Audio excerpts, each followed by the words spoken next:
오시는 것 자체가 고난이지만 좀 더 그냥 일반적으로 생각을 하면 예수님께서 십자가 고난 받으시는 그것은 결국에 예루살렘 입성에서부터죠. 이 예루살렘은요 마치 이 예수님을 죽이려고 하는 원수들의 본거지와 같은 곳이에요.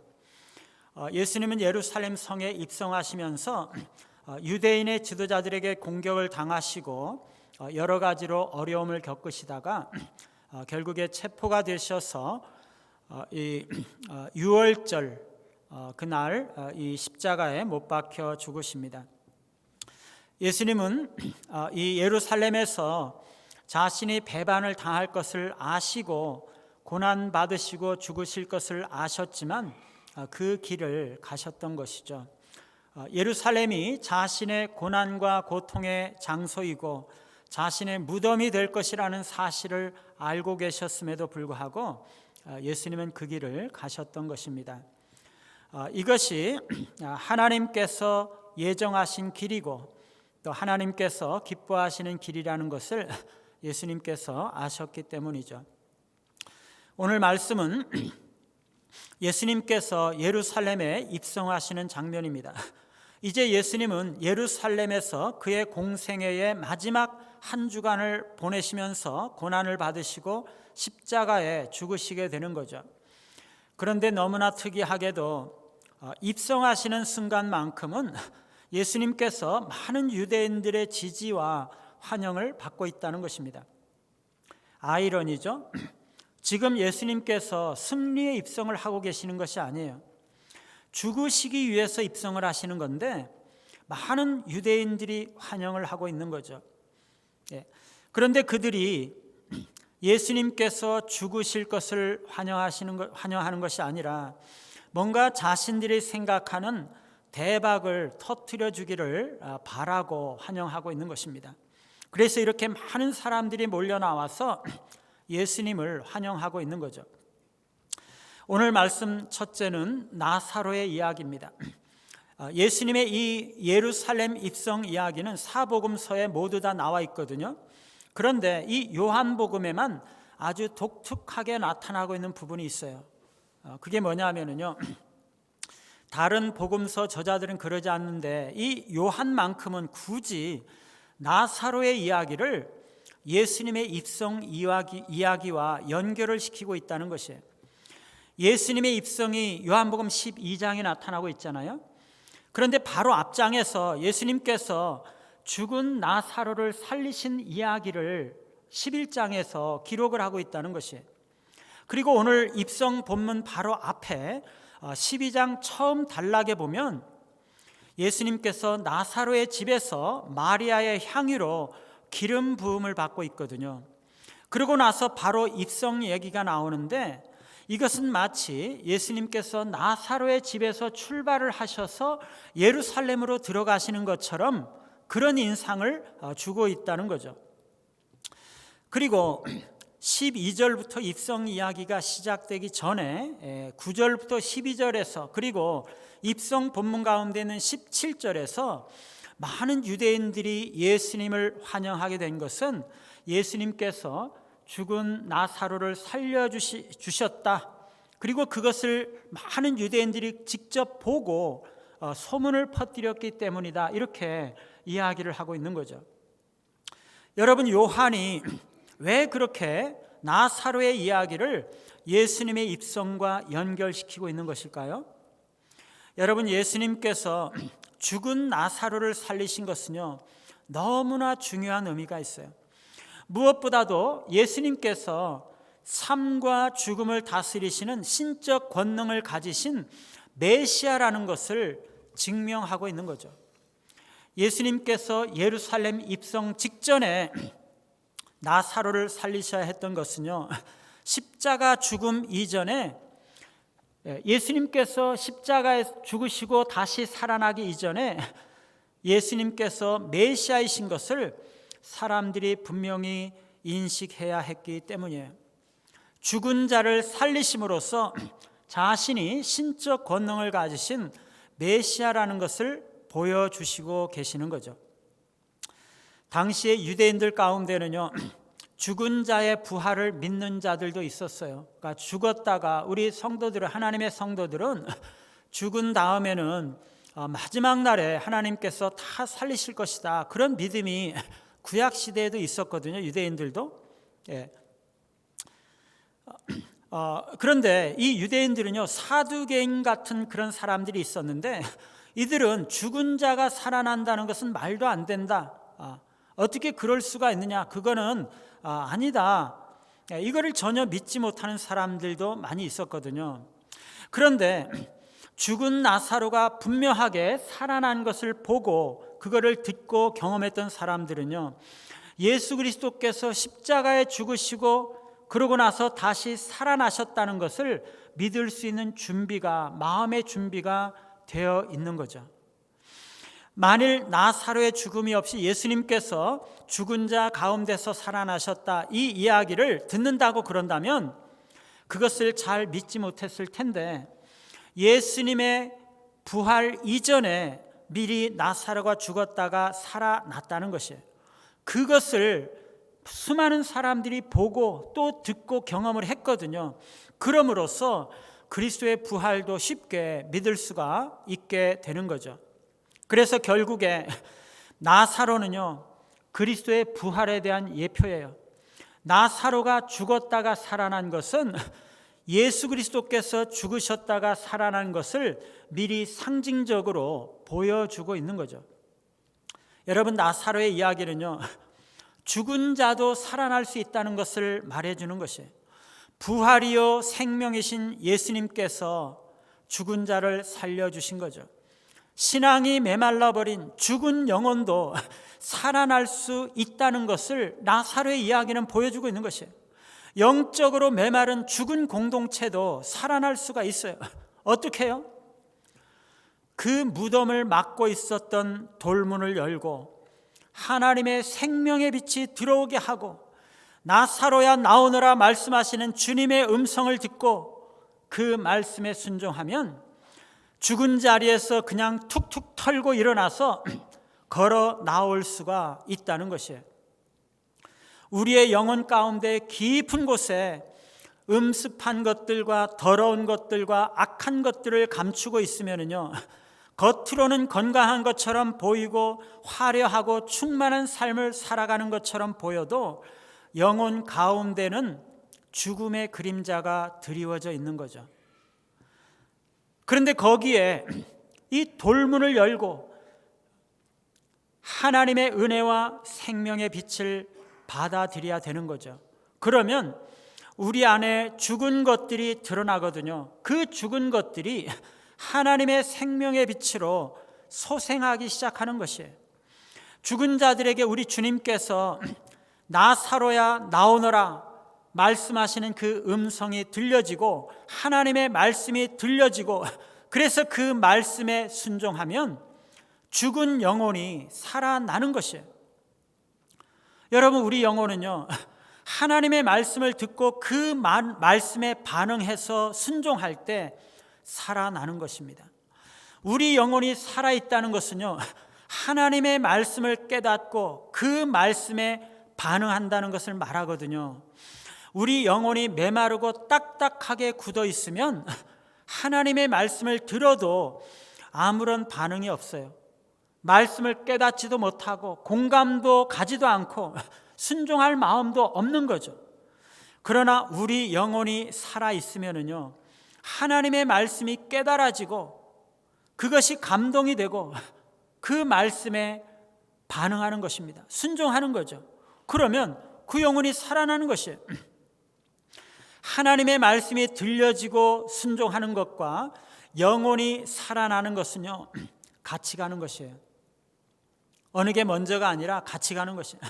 말씀을 듣고 순종하면 살아나요. 영혼이 살아나야지 말씀을 듣고 순종할 수가 있어요. 영혼이 살아나면 그 사람은 말씀을 듣고 순종하는 거죠.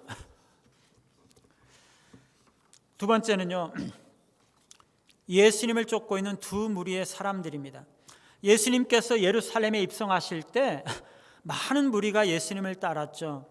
그런데 그들은 두 무리였어요. 두 부류의 사람들이었는데, 하나는 예수님께서 베다니에 거하시는 동안, 며칠 동안 베다니에 거하셨거든요. 예루살렘에 입성하기 전에 베다니에 거하시는 동안 예수님과 나사로를 보기 위해서 왔던 사람들이에요.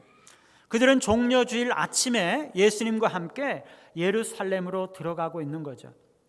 그리고 또 한 무리가 있었는데요, 먼 나라에서부터 혹은 지방에서부터 유월절을 지키기 위해서 예루살렘에 올라와 있는 순례객들이에요.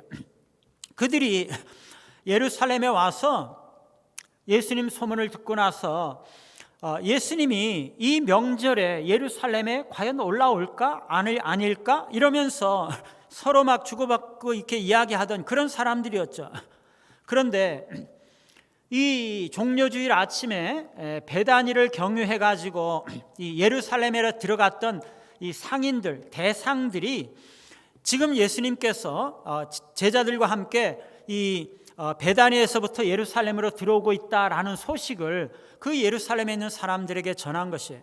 그래서 이 예루살렘에 있는 무리가 예수님을 맞으러 예루살렘 성문 동문을 열고 이 감람산으로 가는 거죠. 베다니로, 이렇게 베다니 방향으로 가고 있는 것입니다.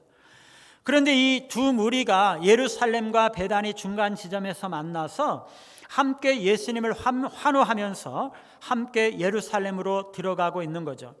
그러면서 길가에 있는 종려나무 가지를 꺾어서 흔들고 호산나를 외치고 이 함성을 지르면서 환호하면서 예수님을 환영하고 있는 것입니다.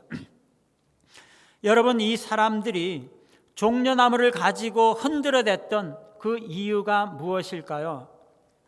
레위기에 보면은요, 하나님은 이스라엘이 광야에서 장막 생활을 하는 동안 그들의 기쁨을 표현하기 위해서 종려나무 가지를 흔들라고 말씀을 하셨어요.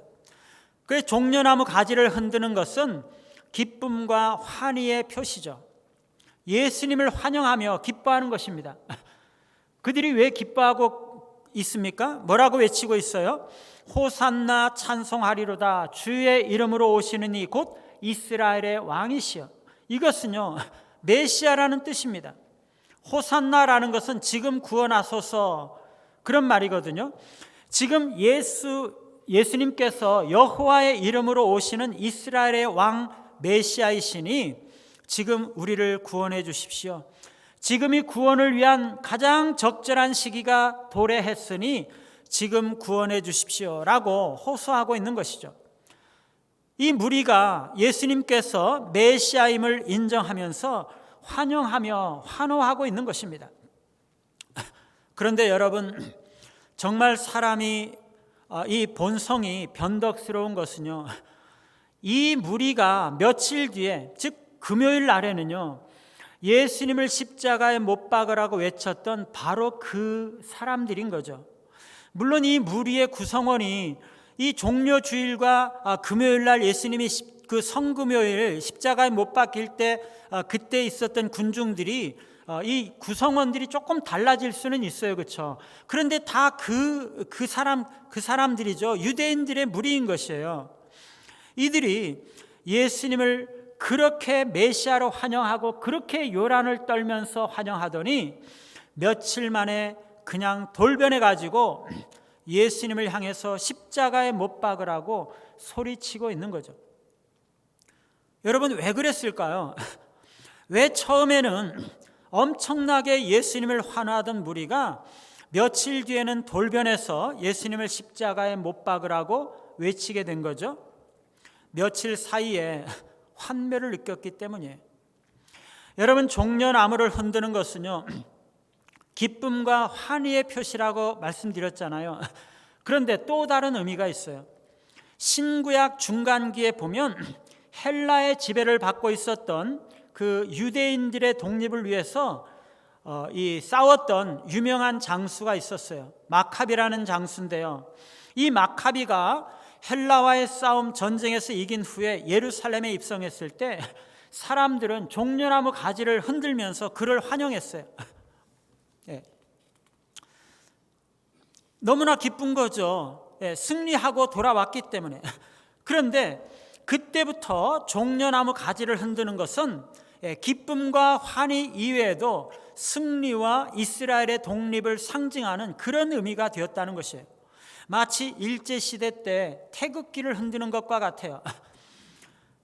여러분, 그러면 지금 이 유대인 무리가 종려나무 가지를 흔들면서 예수님을 환호하고 있는 것이 무슨 뜻인가요? 호산나라는 것은 지금 구원하소서, 그런 의미라고 했잖아요. 이것은요, 로마인들의 압제로부터 유대인들을 지금 구원해 달라는 것이에요. 여러분, 이것은요, 로마를 향해서 선전포고를 하고 있는 거나 마찬가지예요. 여러분, 지금 예루살렘 시내에 로마 군인들이 그냥 바닥에 쫙 깔려 있잖아요. 그들 앞에서 이 군중들이 예수님을 향해서 외치면서 구원해 달라고, 지금 우리를 로마에서부터 구원해 달라고 그렇게 외치고 있는 거죠.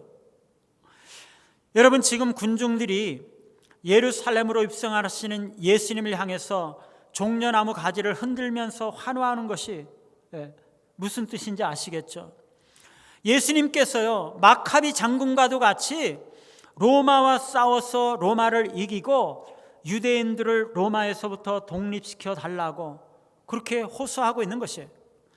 기적을 행하시고 죽은 자를 살리시는 메시아 예수님이라면 충분히 로마를 이길 능력이 있으니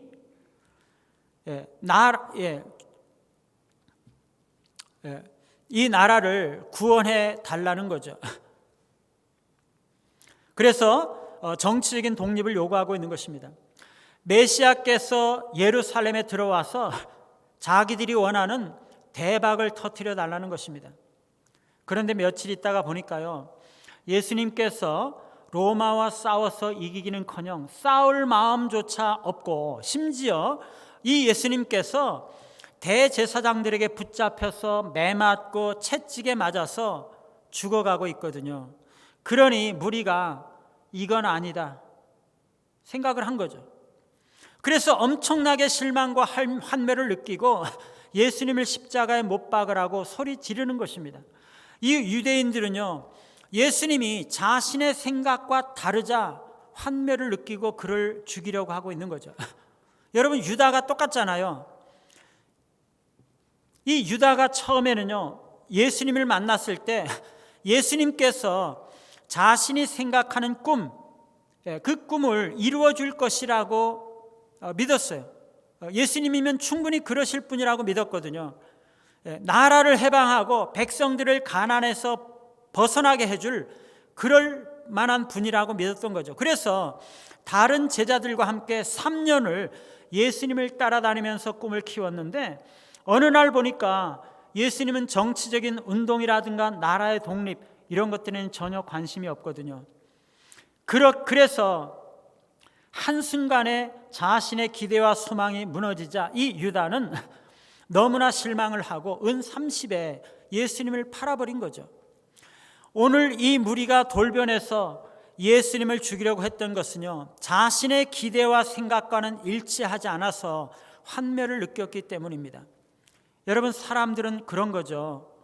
자기 생각에 맞고 자기에게 유리할 것이라고 생각을 하면 엄청나게 좋아했다가 그게 아니면 금방 싫어지고 반대로 엄청나게 미워하는 거죠. 그게 인간의 부패한 본성입니다. 대제사장들과 바리새인들이 예수님을 죽이려고 했던 것은요, 유대인 사회 공동체 내부의 갈등을 해소하기 위해서 예수님을 희생양으로 삼은 것이에요. 이 대제사장들과 서기관들은요, 예수님의 가르침과 영향력이 자신들의 지위와 종교 질서에 위협이 된다고 생각을 했어요. 그래서 단 한 사람 예수님을 죽임으로써 자신들의 많은 사람들에게 선을 가져올 수 있다고 생각을 한 거죠. 뿐만 아니라 예수님의 인기가 점점 더 커지기 때문에 군중들과 함께 반란이 일어나면 로마의 극심한 탄압이 촉발이 될 수 있다는 것을 그들은 너무나 두려워했어요. 그런데 이 바리새인과 대제사장들은요, 사실 나라를 걱정한 게 아니에요. 지금 자기들이 이 유대 나라가 로마의 지배를 받으면서 어렵기는 하지만 자기들은 그 가운데서 잘 먹고 잘 살고 권력을 누리면서 살고 있거든요. 나라를 걱정한 것이 아니라 로마가 와서 탄압을 하면 자기들이 가지고 있는 그 질서와 그 기득권들이 무너질 것이라고 생각을 하고 그게 걱정이 되는 것이죠. 그래서 한 사람 예수님을 희생함으로써 로마와 안정된 정치적인 관계를 유지하고 자신들의 기존의 권력 구조와 질서를 유지할 수 있다고 본 것입니다. 그래서 대제사장 가야바는요, 한 사람이 백성을 위해서 죽어서 온 민족이 망하지 않게 되는 것이 너희에게 유익한 줄을 생각하지 아니하는도다, 그렇게 말했어요. 여러분, 역사적으로 많은 사회에서는요, 특히 위기나 긴장의 시기에 공동체 안에서의 사회적인 조화와 질서를 유지하기 위한 수단으로 희생양을 만들고 그를 희생시켰어요. 공동체 안에서 구성원 사이의 갈등과 상호폭력과 관계에 있어서 여러 가지 문제가 있을 때 그것을 희생양에게 전가시켜서 그를 희생함으로써 공동체를 파멸해서 구원하는 거죠. 희생양이 죽지 않으면 자기들의 문제가 점점 커지고 공동체가 붕괴될 위기거든요. 그런데 모든 사람이 반대하지 않을 희생양 하나를 죽이면 공동체의 위기를 극복할 수 있게 되는 것입니다. 이거는 이야기가 조금 다른 각도일 수도 있는데 일본이 조선을 침략했던 것이 바로 그런 것이죠. 일본 자체 안에 많은 갈등과 문제가 있었는데 조선을 침으로 인해서 내부적인 문제를 극복하는 것이에요. 모든 그 사무라이들이 하나가 되어서 조선을 치기 때문에 그 안에 있는 갈등들이 다 해소가 되는 것이에요. 고대 사회는요, 마을 안에서 구성원 서로 간의 많은 갈등과 문제들을 해결하기 위한 방식으로 희생양을 사용했어요. 서로 간에 얽히고 설킨 갈등과 분쟁을 해결하기 위해서 한 사람을 희생양으로 삼아서 그를 신에게 제사함으로써 마을에 대해서 진노했던 신이 노여움을 풀었다고 믿는 거죠. 집단의 위기를 해결하는 방법으로 희생양에 대한 만장일치적인 폭력을 통해서 위기를 봉합해 나아가는 것입니다. 지금 이 유대인들이 그러고 있는 것이에요. 바리새인들과 서기관들은요, 유대 사회 속에 있는 수많은 문제들과 위기를 예수님을 죽임으로써 해소하려고 하고 있는 것입니다. 군중들이 돌변했던 또 다른 이유는요, 그들 속에 군중 심리가 작용했기 때문이에요. 예수님에게서 위협을 느꼈던 종교 지도자들이 군중을 조종해서 예수님을 십자가에 못 박으라고 요구했던 거죠. 그래서 군중들은요, 처음에는 예수님을 열렬하게 지지하다가 너무나 변덕스럽게도 공개적인 적대감으로 바뀜으로써 예수님을 십자가에 못 박으라고 돌변하는 것이에요. 군중 심리는요, 이 바리새인과 서기관들처럼 설득력 있는 지도자들의 영향을 받을 때, 그리고 격앙된 분위기 속에서 더욱 쉽게 나타날 수가 있는 것이에요. 사람들이 집단으로 모이면은요, 각 개인은 집단 안에서 조화나 순응을 하려는 열망이 생겨나거든요. 그러면 각 개인은 합리적인 사고나 의사결정을 하는 것이 아니라 단지 집단 전체의 생각에 묻어서 그냥 따라가는 것이에요. 그것은요, 각자의 개인적인 도덕적인 책임을 다른 사람들과 전체 분위기에 맡겨버리는 것입니다. 이 유대인의 무리는요, 너무나 불합리하고 너무나 악하고 너무나 변덕스럽죠. 자신들의 기대를 충족해 줄 메시아라고 생각했다가 나라의 독립을 가져오고 경제적인 문제들을 해결할 수 있는 메시아라고 생각을 했다가 그게 아니니까 실망을 하고 유대 사회의 불안과 자신들의 문제와 위기를 해결할 희생양으로 메시아를 죽이려고 하고 너무나 무책임하게 군중 심리에 휩싸여서 예수님을 죽이려고 하고 있는 거죠. 이것이 타락한 인간이 얼마나 부패해질 수 있는지를 보여주고 있는 거죠.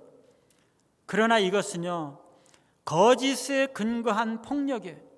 궁극적으로 그것이 유대 사회의 문제를 해결할 수가 없어요. 그런데 예수님을 따르는 또 다른 무리가 있었죠. 예수님과 함께 베다니에서부터 예루살렘으로 올라갔던 제자들의 무리입니다. 이 제자들도 환호하는 무리 속에 있었거든요. 처음에는 그들도 다른 사람들과 똑같은 심정이었을 것이에요. 예수님께서 예루살렘에 들어가셔서 당장 어떤 정말 위대한 그런 일을 하실 것이라고 생각했던 거죠. 그런데 예수님께서 십자가에 못 박히시는 것을 보니까 그게 아니었다는 것을 깨닫는 거죠. 그런데 16절에 보니까요, 제자들은 예수님께서 나귀 타고 입성하신 것이 처음에는 무슨 의미였는지를 깨닫지 못하다가 나중에야 그것이 어떤 뜻이었는지를 깨닫게 되었다고 말씀하고 있어요. 그게 뭡니까? 예수님께서 나귀 타고 입성하신 것은요, 구약 스가랴서에 예언된 말씀이 성취된 것이라는 사실이에요. 15절에 보니까 이는 기록된 바 시온 딸아 두려워하지 말라 보라 너희 왕이 나귀 새끼들을 타고 오신다 함과 같더라. 예수님께서 예루살렘에 입성한 것은요, 구약의 예언을 성취하신 것이에요. 특별히 나귀 새끼를 타고 가신 것은 스가랴 9장 9절에 예언된 것이 성취된 것입니다. 예수님께서 부활 승천하시고 나서 성령이 그들에게 부어지고 나니까 그때 예수님께서 나귀 타셨던 것이 이 스가랴의 예언을 성취하신 것이구나, 그거를 깨닫는 것이에요. 여러분, 이것은요, 아무리 교회가 잘못되고 아무리 타락했다 할지라도 하나님은 그 가운데서 하나님의 말씀을 이루어가고 계심을 말씀하고 있는 것이에요. 수많은 사람들이 이 무리와 같이 갈 길을 알지 못하고 방황하고, 특별히 교회의 지도자들이 너무나 부패하고 사악한 행동들을 하고 있을지라도 하나님의 말씀은 여전히 살아있고 하나님은 그 약속하신 말씀대로 이루어 가고 계시는 거죠. 사랑하는 여러분, 우리 공동체는요, 하나님께서 주신 말씀이 있어요.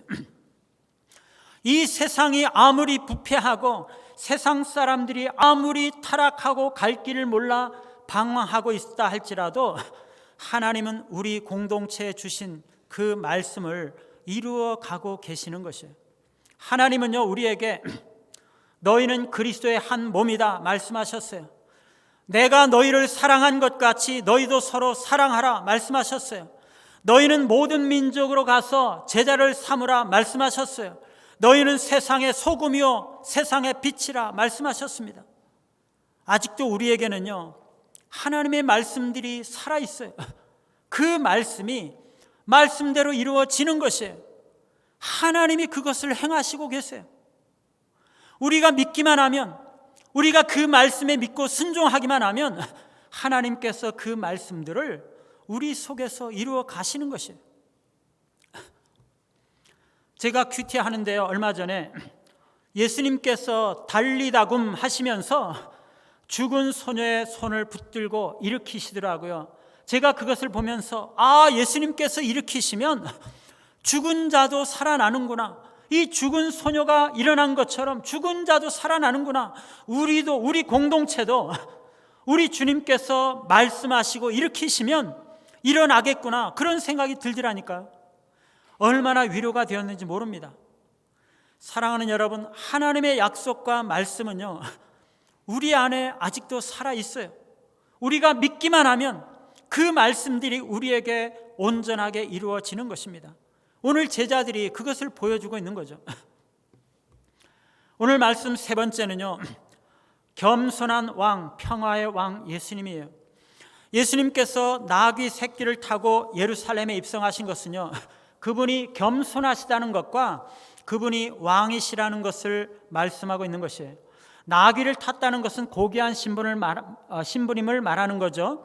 대개 왕들이 입성할 때는요, 말 위에 높이 앉아서 사람들의 환호를 받으면서 입성하죠. 그리고 그 뒤에는 포로들과 전리품들을 이렇게 줄줄이 이렇게 줄지어서 이끌고 가는 것입니다. 여기서 말은 전쟁과 관련이 있죠. 그런데 나귀는요, 평화의 추구와 관계가 있어요. 예수님께서 지금 나귀를 타고 오시는 것은 그가 평화의 왕이라는 것이에요. 그리고 더구나 나귀 새끼는요, 평화와 겸손을 강조하는 의미가 있는 거죠. 예수님은요, 평화의 왕이시면서 겸손한 왕이신 거죠. 그분은 스스로 자신의 왕위를 취하지 않으시고 철저히 하나님의 뜻에 복종하시는 분이세요. 철저히 하나님의 말씀을 순종하는 삶을 사셨던 분이세요. 그리고 그가 철저하게 자신을 낮추시고 순종하시고 십자가를 지셨을 때 죄인들을 향한 하나님의 진노가 누그러지고 죄인들을 용서하신 것입니다. 예수님은요, 지금 승리의 입성을, 개선장군으로서 승리의 입성을 하고 계시는 것이 아니라 하나님의 뜻에 따라 겸손한 평화의 왕으로 자기를 낮추시고 십자가를 지시기 위해서 입성하고 계시는 것이에요. 사람들은요, 예수님께서 입성하시면 엄청난 일이 당장에 일어날 것이라고 생각했어요. 로마가 정복이 되고 나라가 해방이 되고 당장 경제적으로 풍요로운 삶을 살 거라고 생각하는 거죠. 대박이 터진다고 생각을 했던 거죠. 예수님께서 오병이어의 기적을 행할 때에도 사람들은 그렇게 생각했어요. 예수님을 임금 삼으려고 했잖아요. 예수님이 임금이 되면, 이렇게 기적을 행하시는 분이 임금이 되면 다 그냥 돌들로 떡을 만들어 가지고 자기들을 먹여줄 것이라고 대박 터진다고 생각을 했던 거죠. 여러분, 그러나 그것이 참된 평화가 아니죠. 그게 참된 해결책이 아닙니다. 참된 평화는요, 하나님께서 우리에 대해서 가지는 진노를 돌이키시는 데 있습니다. 하나님과 화해하는 거죠. 예수님은요, 자신을 지극히 낮추심으로써 이 세상에 평화를 가져오신 것이에요. 자신을 낮추시고 순종하심으로써 하나님과의 평화를 이루신 것입니다. 참된 평화는요, 하나님 앞에서 겸손을 찾는 데 있습니다. 주님은 평화의 왕이시기 때문에 칼을 사용하지 못하게 하셨어요. 칼을 가지는 자는 칼로 망한다고 말씀하셨죠. 우리가 다른 사람들을 향해서 아직도 분노하고 있고 아직도 복수를 찾고 있다면 하나님의 진노가 계속적으로 남아있을 것이에요. 그러나 우리가 겸손하게 우리 자신을 낮추고 하나님 앞에 나아가면 우리에게 참된 평화가 이루어지는 거죠. 주님은 겸손하게 나귀 타고 입성하심으로써 온 세상에 평화를 선포하셨어요. 누구든지 겸손한 자는요, 주님과 함께 하나님 나라에 입성하게 될 것입니다. 예수님께서 나사로를 살리신 것처럼 예수님은 우리 자신과 공동체를 살리실 수가 있어요.